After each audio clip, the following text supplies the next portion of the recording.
maréchal, installé en GAEC avec mes parents, à Rennes-en-Grenouille, dans le Nord-Mayenne. On a une centaine d'hectares, on produit 800 000 litres de lait avec 90 vaches. C'est de conserver la part de Normande à au moins 30% et maximiser le niveau de lait par vache, peu importe la race, que ce soit Normande ou Holstein, pour produire un maximum de lait dans le bâtiment existant. Tout ce qu'on peut monter comme lait, ce sera du bonus. Après, il faut gérer le coût. Ensuite, ration mixte avec pâturage. Pâturage la journée, le landécile tous les soirs. Ration 36 kg brut de maïs en silage, 6 kg d'ensilage d'herbe, 2,5 kg de soja. Et ensuite, sel, minéraux et tous les compléments nécessaires aux vaches. Ensuite, on a un plan ODAC qui est fait sur les 60 premiers jours de lactation.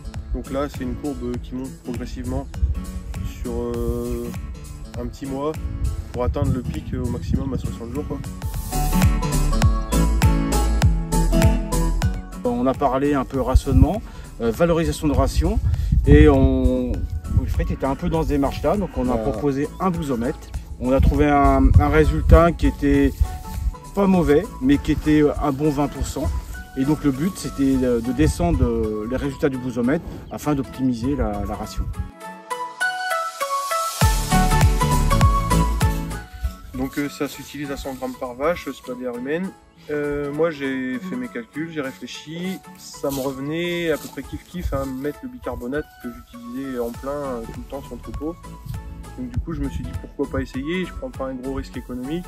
Donc après au niveau des bousomètres, Michel, on a vu une évolution après un mois et après 2 mois assez importante quand même. Et au niveau de la production, je suis au moins à 2 kg par vache de plus qu'avant. Le premier bousomètre autour 20%, où on retrouvait un peu de fibre grain et de la fibre non digérée. Suite à l'utilisation du Spadea à 100 grammes jour par vache, on a vu une évolution du bousomètre. Un mois après, on a eu un bousomètre qui s'améliorait de 5-6 points. Et là, les derniers bousomètres, on est entre 5 et 6 points. Donc on valorise vraiment ce que la vache ingère.